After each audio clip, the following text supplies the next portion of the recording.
Après la victoire du non dimanche dernier, c'était le moment de vérité au Parti socialiste. Aujourd'hui, réuni à huis clos dans une ambiance surchauffée, le Conseil national a mis aux voix l'éviction de Laurent Fabius et de ses partisans. À la majorité, celui qui était numéro 2 du PS ne fait plus partie de la direction. Devant une forêt de caméras, ses lieutenants dénoncent une journée de règlement de compte dans un climat détestable.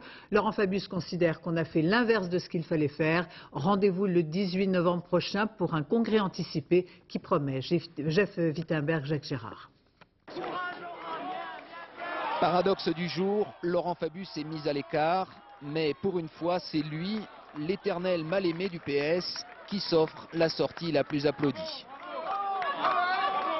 Ses amis font du bruit et lui fait la leçon à François Hollande qui vient d'obtenir son départ du poste de numéro 2. Les Français attendaient aujourd'hui de la direction du Parti socialiste qu'elle montre qu'elle avait compris le message des électeurs et qu'elle travaille dans le sens de l'unité des socialistes.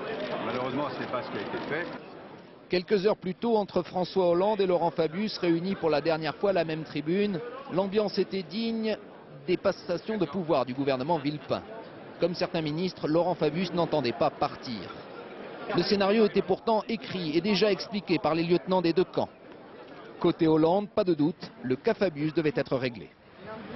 On ne va pas mettre les gens dehors physiquement, on fait de la politique. Je pense que Laurent Fabius est quelqu'un de responsable. Ce ne sont pas les noms qui sont écartés, c'est ceux qui se sont assis sur nos règles. Côté Fabius, la garde rapprochée arrivée en scooter prenait déjà les Français à témoin. Qu'est-ce que vous allez dire ? Leur donner l'impression qu'après un vote aussi fort, la seule chose que sachent faire les socialistes, c'est d'avoir des règlements de compte, ce serait une erreur terrible. Henri Emmanuelli, agacé dès le début de la journée, l'aile gauche du parti a trouvé elle aussi aujourd'hui une bonne occasion d'exprimer sa mauvaise humeur. L'union avec ce qui s'est passé. Et on va sortir de là avec comme mot d'ordre, voilà, on a fusillé Fabius, crucifié Mélenchon, piétiné Emmanuelli, c'est ça la réponse qu'on fait au peuple français.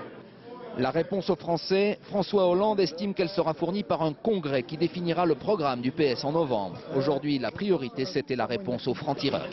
Si Laurent Fabius était resté sur sa position, le non, qu'il avait exprimé dans le débat interne, et qui était parfaitement légitime, qui avait été tranché, comme l'on sait, par les militants, et n'avait pas fait campagne, je ne vois pas pour quelle raison j'aurais changé la direction du Parti socialiste. François Hollande a donc obtenu ce qu'il voulait, la cohérence. À la tête du parti, il n'y aura plus de voix discordantes jusqu'au prochain congrès. Mais dans les minorités, où se range désormais Laurent Fabius, on ne cessera de dénoncer le manque de cohérence entre ses décisions et le vote des Français dimanche dernier.